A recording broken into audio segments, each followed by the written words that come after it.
there. Welcome to another fantastic episode of This Week in Reselling. We're having a little help with my friends.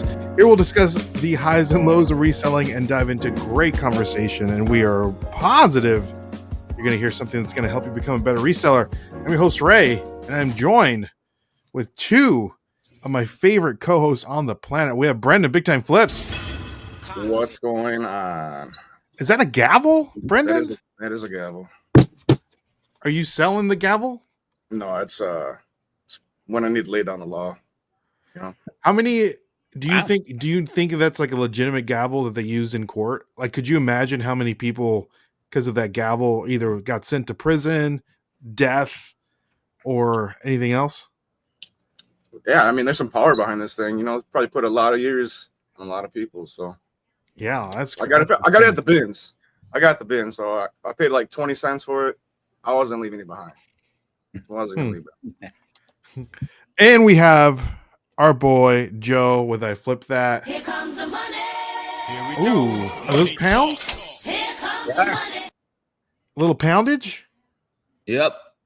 1 pound. Where'd you get that? I don't know. I don't know. You just have money laying around from different countries? You never know when you need to go to another country and have the money ready for it. I guess so. But guys, we're joined. We have our guests. We're joined with our guests. Have our guests here today. None other than the greatest teacher on the planet. We have Scot ChaChing King is in the building. Scott. Howdy. Thank you so much for coming on. We do greatly appreciate it. I was not told that I needed to bring props, just so everybody knows. You are the prop, Scott. Yeah, You are the pro. You are the prop. But Scott, we're so glad to have you on. I know that you are a wealth of knowledge. So that the people that are listening, Scott is an amazing teacher overall, teaching people how to do stuff on eBay, and he's doing some Amazon stuff as well. So we get into that. But Scott, for the people that don't know you, give us like a brief introduction. I know that you have a long history of, I don't know, tell us the origin story of who Scot ChaChing King is. Well, as far as like the social media stuff and eBay, I've been on eBay since 99, but my wife and I have been doing it full time since 19 when I retired. And so we do, eBay has now become my primary income, but I have YouTube. It's ChaChing King on YouTube. Same thing on Instagram. And I have a second channel where I just do storage lockers that we just started this year. And it's that's ChaChing right. King Picking. And, What's the name of that channel? ChaChing King Picking. Okay. So it still rhymed, so we went with it. And but as far as before the ChaChing King thing, I taught elementary school and then was eventually an elementary principal. And my last 12 years in education, I was a school superintendent and retired in 19. I heard that you went. I hope that you went by Mr. ChaChing when you were In high school when I was superintendent. Yeah. I got called a lot of things, but never that. So what did you teach when you were in elementary school before you became a principal? So mainly science and reading, but it varied from year to year. I didn't care what the subject was. So what any of the, I would have taught any of the subjects. When I first started, I was the new guy, so I got the subjects nobody else wanted, which I just wanted to teach kids. I didn't care what the subject was. So. Okay. So you retired in 2019, right before the pandemic. Yeah. And then, that deserves a thumbs up. Yeah. And then, but you started selling on eBay, you said in 99? In 99. So tell us a little bit about selling on eBay in 1999 for the people that may not know, because there's a lot of people on here that are new and they don't know. I know Kristen is an old school eBay reseller herself, but tell us how the lay of the land, if you will, back in old 1999. So wildly different. And I've said this before, I hated every single change they made along the way, every single change, even though eBay's way better than it was back then. So I originally started with I was selling lumber. My store name was Old School Woodworks. I have a lumber mill, and I build furniture and all of the Before- things. And So I you were was a really- lumber person? yeah, oh yeah. Yeah, no, I've got like thousands of board feet still. A friend of mine bought my mill a few years ago because it's a ton of work. But I still have, I don't know, thousands of board feet of wood. What is that? What are you saying? Board feed? A board foot, 12 by 12 by 1 inch thick is a board foot. So like if you go buy a 1 by 12 by 12 foot long board, it would be 12 board feet. Anyway, I have a ton of lumber. But that's what I used eBay just for buying and selling a few tools. Maybe I would sell some pen blanks, stuff like that. I supported my woodworking by selling wood stuff. So, but back then, everything was an auction, and there was no online payments, no credit cards. Like somebody would say, like, "All right, I bought it. I'm going to send you a check." And usually, I would be like, "All right, if you're telling me you're going to send the check, I'll go ahead and mail you the lumber." Never once got burned. Nobody ever burned me. I'm really surprised. Crazy. Mhm. Like, and I shipped 100 board feet of mesquite to Alaska. Like, these are some of the boards were 8 feet long, and I shipped it to Alaska, and they promised to send me a check, and they did, and it was good. How much was shipping, and what did you use to send? So, so I just took the boards and just kind of wrapped them with saran wrap. I didn't put them in because it's a board. It's Oh, bar kind of in like the when you send a fire. tire or something. Yeah, and so I just wrapped it up and I took it to UPS in Belton, and I want to say shipping was like, gosh, $225. Hmm. But it was So what was the check 100 for? board feet of mesquite. Get this, weighs about 500 pounds. About Wow. 5 pounds of board foot. How much and do it you cost think me that would cost to $225. send now? How much do you think that costs to send now? That A would lot. it'd be a I don't know. Like I don't think you could send it. Mesquite right now will sell. The boards I sent were incredible. They would probably sell for $40 a board foot. So it would probably be, $4,000 worth of wood, and it would probably cost you $1,500 to ship it. So a lot. How much was the mesquite when you sold it that one to Alaska? Like, what was the check? How did the check have the shipping plus shipping on it? No, I paid the shipping. You wanna paid the say- shipping. Okay. Yeah, I want to say I got $800 or $900 for it. I actually sold it fairly cheap, but they were super nice. It was way different back then because you talk to the people. You might call them and say, "Okay, here's the deal. Here's what I've got." And she even sent me some diamond willow, which is it's a tree that they use for walking sticks, but to be 1.5 inches in diameter might take 50 years to grow. And so so she sent me a piece of that. It was just different back then. It was much more, I don't know, there was a lot, at least for me, a whole lot more trust in the environment. Again, not one time did I ever get burned, and I did not have the check first. They would promise to send me a check, and then I would send it off on the promise. So That's insane. That's So the stuff, I would Oh, go not do that now. Oh, right. definitely not.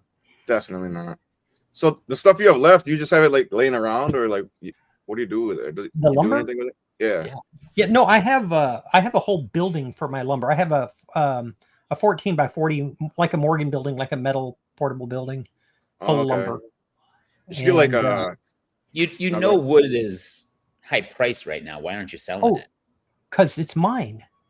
The king is hoarding his wood, I guess. I have a lumber stash of wood that you cannot buy. Because I milled lumber for 25 years, and of those, all the stuff that's left, I saved all of the best that I cut. So I have some ridiculously valuable wood, ridiculously valuable, and I'm not sharing it, and I'm not selling it. And I still have a shop. My shop is like a 30 by 40 with a 12-foot high ceiling. And so I still have a shop. I haven't had much time to be out in the shop, but I built my cabinets. I built all my furniture. And most of everything else I've built, and I give everything away. I was gonna say, I thought you were just sitting on it. You could go in front of like Home Depot or like a store, like a trench coat, like with samples. Like, that's what I got here. Yeah. I'm looking for some Their mesquite. stuff is like Yeah. junk, and the stuff that I have is insane. Like I have some incredible lumber. We can talk about lumber. Like I can tell you all about I want to talk about lumber. Yeah. So I came here just to talk about lumber. yeah, Right. what did you? So you said you owned like a wood mill? a lumber mill. Not lumber big one. mill? It was a Wood-Mizer LT15. What is And that? That's the mill. That's the lumber mill. And so think of a that's like what giant cuts up bandsaw, a horizontal bandsaw. You put the log on it, and the head moves over it, and it's got a crank to raise and lower the engine.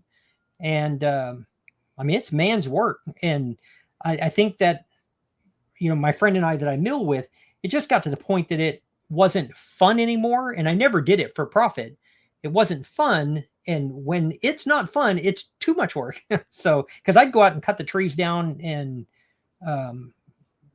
mill the lumber and then build the furniture, like all the way from tree to furniture. How did you get into wood milling? Right. So back when my wife, she was pregnant, my son is 28, so that'll give you an idea. When she was pregnant, she picked out this rocking horse that she wanted. And I was like, yeah, go ahead and get it. She goes, it's kind of expensive. I was like, well, like what, $50? No, it's 400. I was like, nope, I can build it. And I had no clue how to build anything, but I was like, I can build that rocking horse. And I did. And then after that, I really enjoyed, because I used to draw, I used to paint and do all of those things. And I'm much more of a technician than I am an artist. Like I can draw and I can paint, but not like an artist. I'm more like a technician, like more mathematical than I am an artist. And so woodworking fit me really well, because like I got better at it much faster than I got proficient at drawing anything. So it just fit, and it was my primary hobby. Gosh, up until eBay, and like eBay is consuming. Like when you get into reselling, like it's intoxicating, it's addictive, So I haven't been out in the shop as much, but I mean, still enjoying my time. So, okay, I'm just trying to understand, Scott, to a point to where this rocking horse is too much money to buying a wood mill and making your own furniture and selling it, not knowing how to build stuff. That's just like the gap's crazy. How did the rocking horse turn out though? I still have it, so it'll hold approximately 500 pounds of dead weight. Wow. And I don't know. I'll see if I can find a picture while we're talking. If I can, I'll throw it up there. But so what happened is, at first I was just buying lumber, and then I did a couple of auctions where I bought, like, one time I bought 30,000 board feet, which is a ton of lumber. And I sold a bunch of that. But over time, if you're willing to do the work, it's cheaper to mill your own lumber. But more importantly than that is you have complete control over the product, over the stuff that you have. So I haven't found the chair yet. This is a table I made. Wow. That looks like it came from the store. Yeah, you selling that on on Facebook or something? Who said that? Bite your tongue. You couldn't get anything like that in the store. That I don't know. had tusk tenons that go all the way through the side of it, and then they're pinned. There's no nails in it. The whole thing is held together with wood. So, like, yeah, no, that piece was like That's legit. insane. But I never you took really enjoyed selling the furniture, because the people who can afford the kind of furniture I build, a lot of those people were jerks. Like, I was like, I would rather give my stuff to people who will appreciate it than to build something for somebody that doesn't appreciate the time that it takes. So that table, what would, if you were to sell something like that, what would it cost? So usually when I built like a table and chairs, I would charge somewhere in the neighborhood of $2,000 a place setting. What is that? What do you mean? So like Place if setting. a table and chairs would hold, if it was seating for 6, I would charge $10,000 to $12,000. Oh, Wow. But it was heirloom people quality bought that. furniture. No, yes, they did, but I don't really care for those people. Right. So not all of them. I'm sure there's some very nice ones. This is what's called a Morris chair. That's another one I built. This is actually the predecessor to the recliner. Okay. And so it's got pegs in the arms that you move back to recline it. Oh, yeah. And Like a beach chair. Yeah, well, yes, but it's But got bent not. arms and so anyway, I'll see if I can That's- find the rocking horse. I think I'm that's, sure- I think, so what was the process of you learning how to cut wood and putting wood together and not, like, were you like like a craftsman at heart? Like, I just don't understand. Yeah. So like this house that I live in now, I of course I built all the cabinets and I built a lot of the doors. I did the floors. I built the furniture. But before this, the house that Melody and I lived in Troy, Texas, I bought an old frame house and moved it onto my property. I spent $5,000 on it and went to work and did everything. So like, but no, I didn't start with this. The very first house we bought, man, like just putting up like wallpaper. It was so bad. It was so bad. We finally just moved. Like it just couldn't fix the house anymore. Like, but I learned a lot just by doing it. Like you guys probably didn't grow up poor, so if you wanted something done, you could just have it done. But for me, if I wanted something or wanted something done, you had to do it. Like nobody was coming to save you. There was nobody had any money to do anything. So if you wanted to fix something up, you fixed it up. You know, when you first start, like if you, like when I was young, I used to build I made my bed when I was a kid. But like if I messed up everything in the house, we were That's out like insane. $15. Like we didn't have anything. I couldn't even make my bed as a kid, let alone make a bed. Yeah, right. That's what I'm saying. So, It's like You a know, new so- definition of make your bed. Not only do you Yeah. have to make your bed, but you have to literally make your bed. make the bed. But we Yeah, didn't have one. I didn't have a bed. So making one was better than sleeping on the floor. We lived way out in the woods and there was plenty of lumber. So, well, it wasn't lumber, it was, timber, but it's made a timber bed. So where are you getting your wood that you cut down the trees? Like, did you have a huge property or did you buy from other people? Or how So did that- normally with lumber, especially mesquite in Texas, lots of people will let you take all the mesquite you want. It's a trash tree here. And Not in Alaska though. not in Alaska, but I didn't live in Alaska. Right. There Oh, it is. wow. That's amazing. That's the first one. How many are there? More are there? Yeah. Oh man, I gave away a ton of them, so I don't know. A lot of times I would hear somebody was pregnant or something like that, and my teachers and things, the people that worked for me, just whenever I had time, I gave away a bunch of them for, if somebody was having like a fundraiser or something like that, I would build them, and that is actually a fairly simple project. I can make one of those in 2 days, but all day. I mean, I work all day. I don't, not an 8-hour day. Like I'll work however long the day is. So To get it done. Huh. yeah, you just do the whole thing. So Scott, so you have this wood mill and then you start selling some of your stuff. Or you sell the wood on eBay. Mhm. And then from that, do you graduate selling your chairs, your tables, your wooden horses on eBay? Yeah, that's what I was gonna say. No, not the horses. I shouldn't Or say just I- the things that you make, that you have made you start selling it on eBay. That's not No, necessarily like let me tell you a sad reality of it. Handmade projects are not worth that much money. So I did sell a Frank Lloyd Wright cube chair. I don't know if you know who Frank oh Lloyd wow. Wright is. Yeah. He designed a cube chair, and I sold a Frank Lloyd Wright cube chair I built it out of mesquite, which wasn't originally, it would have been quarter sawn oak. But mesquite is a much better wood. And I shipped that to a guy who lived in a Frank Lloyd Wright apartment. So I sold a few pieces. Oh, that's cool. But for the most part, I was better off just selling the lumber because people in other places couldn't get it. So a lot of times pen blanks, I paid for everything in my shop selling pens. I'd make the writing pens and, turn them on the lathe and sell them for $50, $60 a pop. And so you would make ink pens? Yeah. What do you mean? Like out of wood or? Yeah, they've got a brass ferrule in them, and then you drill the hole, you glue that onto the brass ferrule, and all the other parts will glue into the brass, but you turn the pen to whatever shape you want.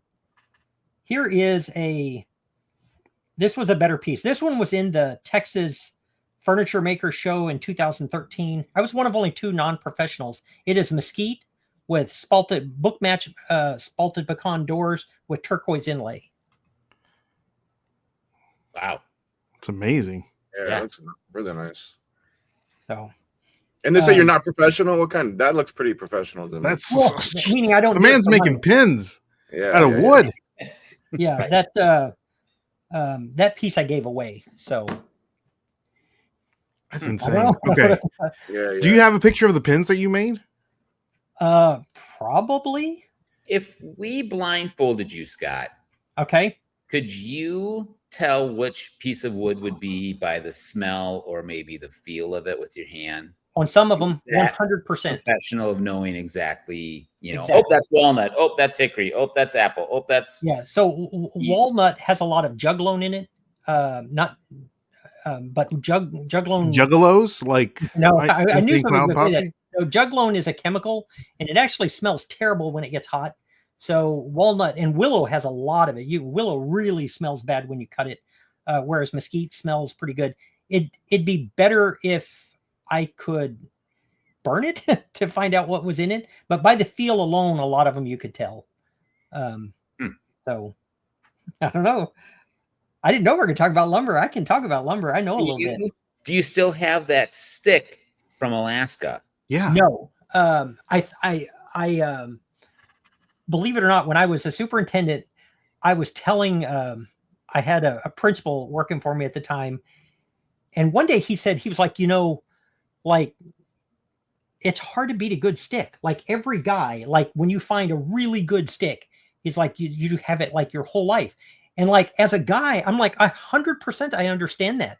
Like and so one day I brought that stick I had it like 20 years before I gave it to him. And he was just like, I guarantee he still has it. So, but no, I do not have it. What's that? What kind of wood was that again? Diamond willow. Diamond willow. So you can look up diamond willow walking stick. You can find How long does it take for it to? Like that one was probably 50 years old at an inch and a half diameter. Damn. Or longer. Because they grow so slow in Alaska. They take a long time to grow. Wow. Okay, I'm so looking Scott, down because I don't know how to find. Yeah, I'm just so curious. I don't even know why we've never talked about this before or why you don't like sharing that, because I think it's fascinating that because of lumber, you got into the reselling business. Well, but that's not, I've shared on my channel how I actually got into reselling. I was reselling way back, way before I ever made anything out of lumber. So tell us about that. Like what were you as a little boy? Because you said you didn't have anything. So no, we didn't have anything. So, and I've shared, so it's not like it's overly private. I had an unconventional childhood. My dad escaped from the Seagoville Federal Penitentiary, and he bought my mom from her parents. She was one of 14 kids. And we spent most of my childhood just on the run. We were poor. And so like I was small, ugly, and poor. That's a really bad combination. And I had a friend of mine in junior high. we had moved to Duluth, Minnesota. It's the only place I ever lived. We lived there about 4.5 years, and which was a great time for me. But I had a friend named Ross, and one day he was like, let's run to the store before school starts. It's about 4 blocks. And because of the way the schools were, it would drop the junior high kids off first and then go to the high school. So we were there about 20 minutes beforehand, plenty of time for 2 kids to run. We got to the store and we had just started at the school. So the free lunch tickets hadn't come in yet. So I had $1 on me, and no way I was going to tell this kid, all I have is $1. Like, I have enough for lunch. And so I bought 5 packs of bubble yum, and we ran back to school. And I thought, well, I'm just going to have gum for lunch. That's way less embarrassing than telling somebody I had $1 in dimes to my name. But once I got back to the school and other kids realized I had chewing gum, I sold all of it. So there's 5 pieces in a pack, and it was 20 cents a pack at the time, and I made 50 cents a pack by the time you sold them all. And so of the packs that I had, by the time lunch rolled around, I had chewed a bunch of gum, but I had my lunch money and an extra $2.50. So the next day, I'm off to the store again. Buy another $1 worth of gum. Yeah, no. $2.50 worth of stuff plus the $1 my parents gave me for lunch. I didn't tell them I had $2.50 of my own because they had just taken it. So very quickly, I learned all I know about business. I learned in those junior high halls. For example, like inventory management. I kept all my inventory in my pockets, and then Mr. Anik caught me selling gum, and he took it all away from me and put me in detention. And right there, I learned I have to have a place to put this where it's safe. And so the locker next to mine, nobody was in it. And the lip in it was just, I swear it was made to hold bubble yum. I would line up all those in there. If you open the locker, you saw nothing. And I also learned that with better planning, I didn't have to go to the store every single day. I could make sure I had enough inventory for several days. So by the end of the year, I was buying my own clothes. I had my own stuff. I was able to buy a car as soon as I turned 16. It was $100 and it was like $99 too much, but I bought a car. And did your parents know you were doing this? No. They had to. No, our family was pretty dysfunctional. And if my parents knew I had any money, I would not have had any money. So but at some point, they didn't like question, like, oh, look at Scott's wearing a new shirt. Did you buy that shirt? No, I didn't buy that shirt. Or Scott's wearing new shoes. Scott just bought a car. Yeah, Scott's rolling in on a car. I mean, that my parents now, my dad has been gone like 25 years. He lived a pretty hard life. I take care of my mom. I have in my shop, I have an apartment I built in there. And my mom is 79 and I take care of her. She is still a financial shipwreck. Oh my God. It's never going to get any better, but I can keep her from being homeless. I can make sure she's got everything she needs. And the best news is my son has absolutely no idea what that life is like. He has no clue. Has no idea whatsoever. But I was reselling chewing gum at 11 years old, and I think it saved my life. Like, yeah. For real. So when people say they hate resellers, like, that should go to the poor, I'm like, man, I am the poor. Like, what are you talking about? Like, I'm not today, but I'm not poor today because I'm a reseller. I paid, even when I started woodworking, I was selling pens and paid for everything in my shop doing that. And as far as school goes, I was always good at school. It's I'm the kid who blew the bell curve, so like, I was good at that. And so I just went to school because I did. You're good at it. Yeah. You were making money. Of course you went to school. Yeah. You found out early on, you're like, wait a second. If I can continue to buy bubble gum, I can make more money. I can buy more bubble gum. Like, some kids would have never thought, they would have just blown all their money on the next round of bubble gum and not kept going. No. Yeah. And let me tell you, like, other things that happened, like, one of the best days ever in junior high, I went up there and there were 2 new flavors. I'm like, bingo. Like, I am going to be rolling by the time this day is over. And so, I don't know. Did you ever upgrade into the, like, from bubble gum to, like, oh man, like a Tootsie Roll or a Tootsie Pop? No, just bubble gum. He's a bubblegum man. He doesn't change. It's funny because I sell everything now, but back then I was niched down like just one brand, and that was it. But the reality of it is you could sell just about all you could bring back. And the only trick was not getting caught with it. And if you don't keep all your inventory in one place, when you get caught with it, you don't lose all of your inventory. And so I don't know. I mean, I got all the way through school selling stuff. Now in high school, I would do papers and stuff for people. You know, you need an assignment for a class or something. You didn't like need that. any money for that to get started. No, I You didn't just have use to your spend money noggin. to do that, but Yeah. I would just whip out a paper or something like that, and you know, have them pay me by whatever grade they want. Wow. So like, okay, like $100 is an A, like, you know, $80 is a B. You're like, Okay, I can only Well, the afford a 80s C were a right now, different time. Scott. Nobody was paying $100 for a paper. Well, you know, No, it'd be more whatever. like $10 for an A, and I didn't do anything below a B. That would have been like, to make a C paper would be really difficult for me to write. I'd have to go back and like you know, make it work. And I don't know, that would have been torture. I don't think I could have done that.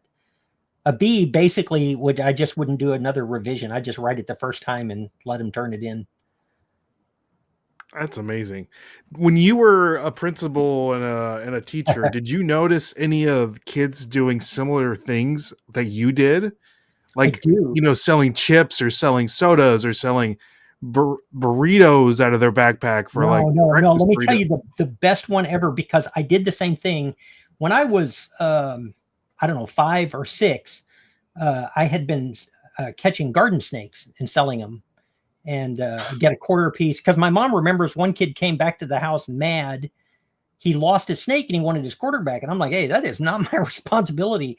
Like, No you lost your refunds. snake. No snake. refunds. Put a leash. You gotta put a leash on the snake when you sell it to the person, so they don't. So when I was a principal in Rogers, Texas, one day I had a kid selling snakes at the school. The difference is the snakes in Texas are a lot different than the snakes in Oh, I bet. northern Michigan. Like, he had snakes.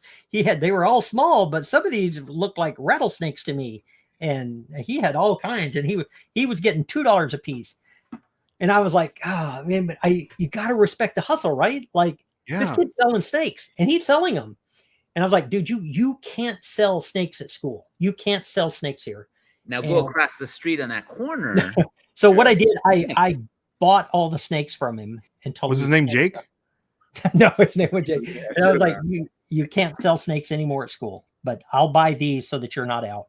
And How many do you have though? I feel like you talk like it's a duffel bag of snakes. no. He had like Okay. 10 snakes. He had them in Oh, okay. a mason jar with holes poked in the lid. It's still a lot of snakes, but I guess they're baby snakes. You could catch snakes a lot easier in Texas. So, you know, probably Wow. more of a minimal effort. All right. So I'm just trying to figure out Scott's timeline here. Okay. So how did you get into selling, I guess, quote unquote, regular stuff? So when I first started eBay, I was selling lumber because that's all I was interested in. And, but I was making money at it. Like, because when eBay first started, if somebody in Alaska wanted mesquite to woodwork with, there are no sources. There is no place to get it. And so I'm making quite a bit. And eventually my wife is like, I'm going to sell some of Shane's old clothes. And I'm like, nobody is going to buy used clothes. And I learned 2 things.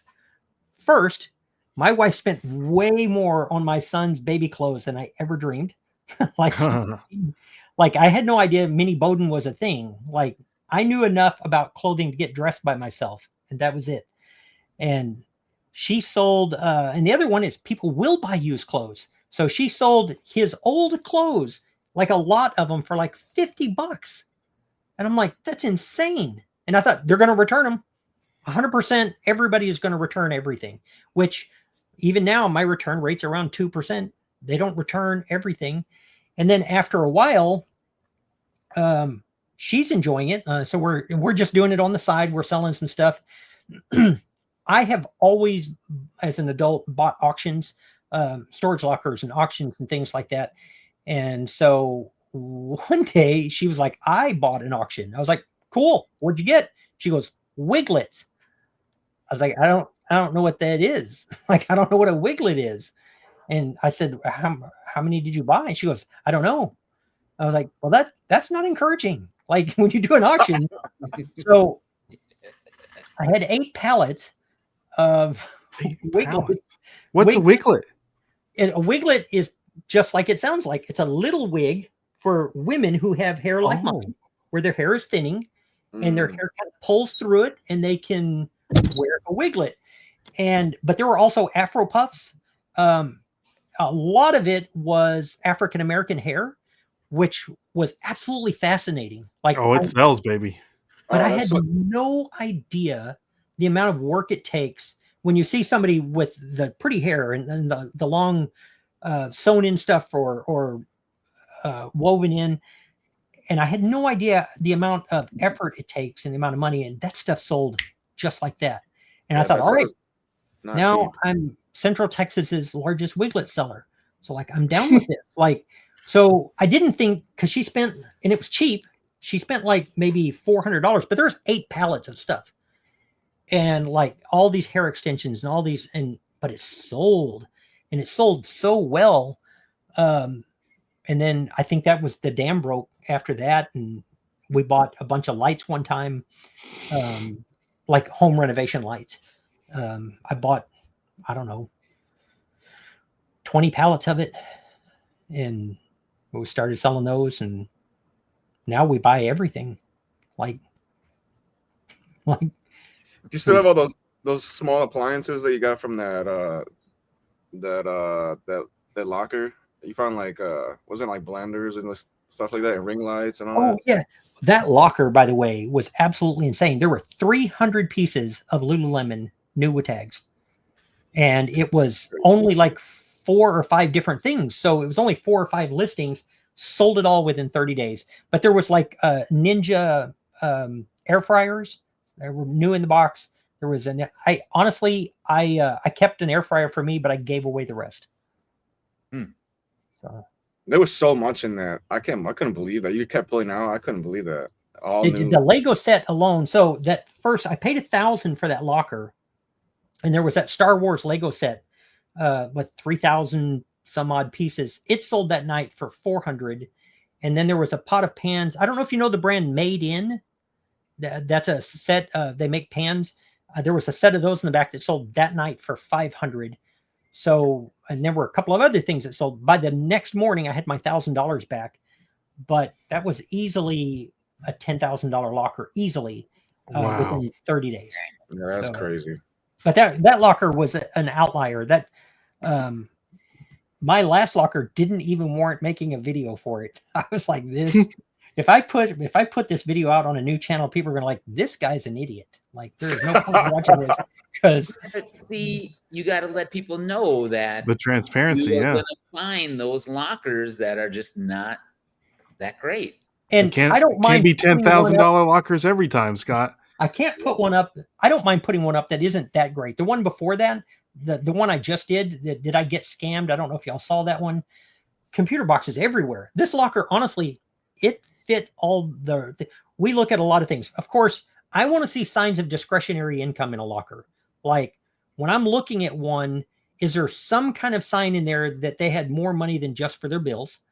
And then I want to look at the facility. I don't want to buy from places where they'll rent a locker for $1 a month for the first 3 months or something. Like, I don't, because it's going to be a lot of people buy those that don't have $2. And it needs, I want it to look like it's well organized, that it was well taken care of. This locker had all of that, like great facility, great looking stuff. And you could see some of the stuff like the computer table and stuff that was in there. 15 empty computer boxes. Ooh. Wow. One after the other. Empty box, empty box, empty box. It was soul crushing, because I'm a big time nerd and I really like the nerd stuff, and we just didn't get it. So I would have been physically ill after that. I even asked my wife, because I was cutting the video and like, it's clear I'm discouraged. Like you can see, because it was like like you couldn't help it. It was like, Oh. man, because and we don't normally even sell gaming stuff. Like, I really am an old school nerd. I was a video gamer way back. And so like when we get that kind of stuff, my son gets first dibs because he's a bigger geek than I am.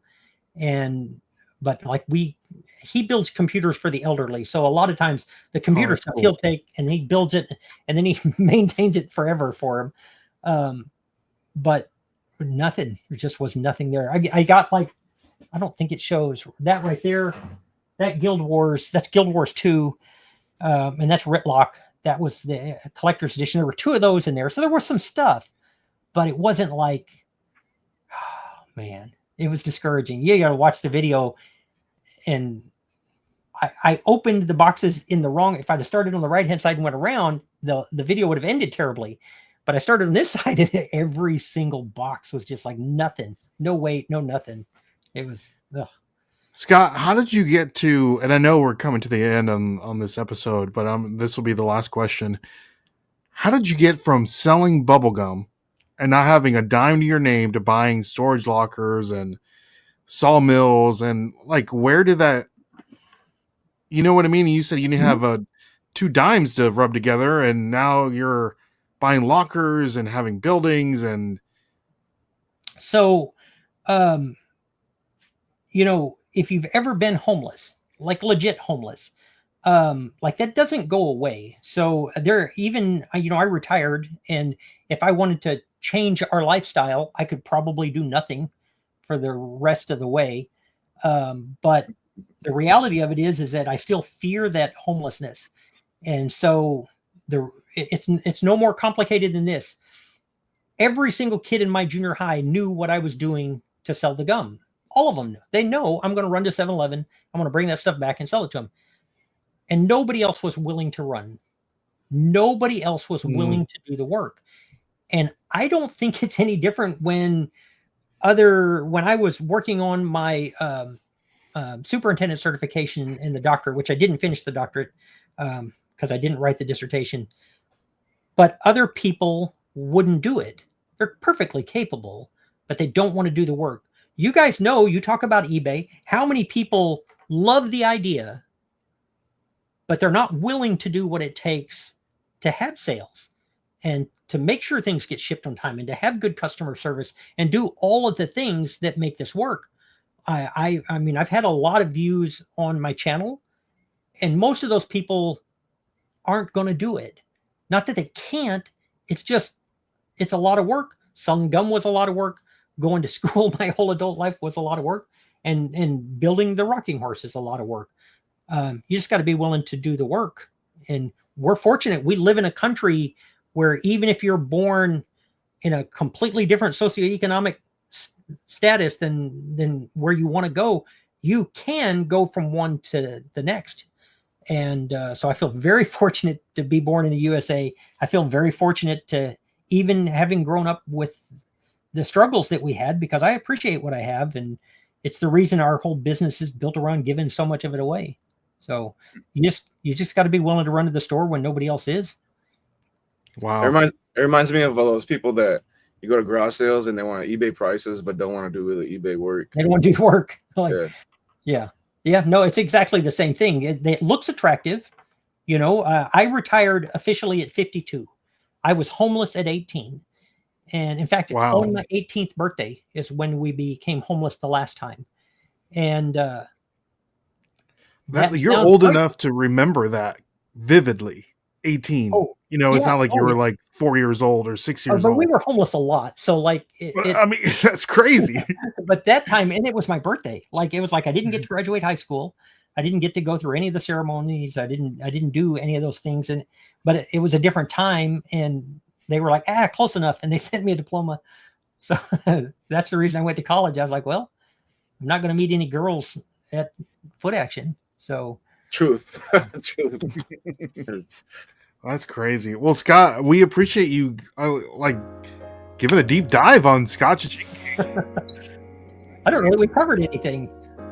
They We can't talked. hear We you. talked about. We Ray. talked. Yeah, we can't. Thank you, Scott, There. for coming on. telling us about that. They can't hear me the first time, but I think we can. So we'll get into more of, we'll talk about live selling on the next episode, the After Dark episode. We'll talk about Scott's YouTube blowing up, like always. And we'll talk about Scott's user-generated content on Amazon. What do you think, Scott? Whatever you want to talk about. There you go. Well, guys, one more thing. For everyone that's watching, this will be episode 52, the whole year of us doing this podcast. So on Monday, August the 5th? 4th, 5th, something like that. 4th. August the 4th, Fourth, yeah. 8 o'clock Central Standard Time, we're going to be doing a live show on YouTube. So make sure you bookmark that. And anything else for the people, Scott? No, that's it for me. I appreciate being invited. Brendan? Thank you very much. What? That's it. That's it. We are adjourned. My name is Ray. I'm Joe. I'm Brendan. We'll catch That's you guys Scott. on the flip side. See y'all. God bless.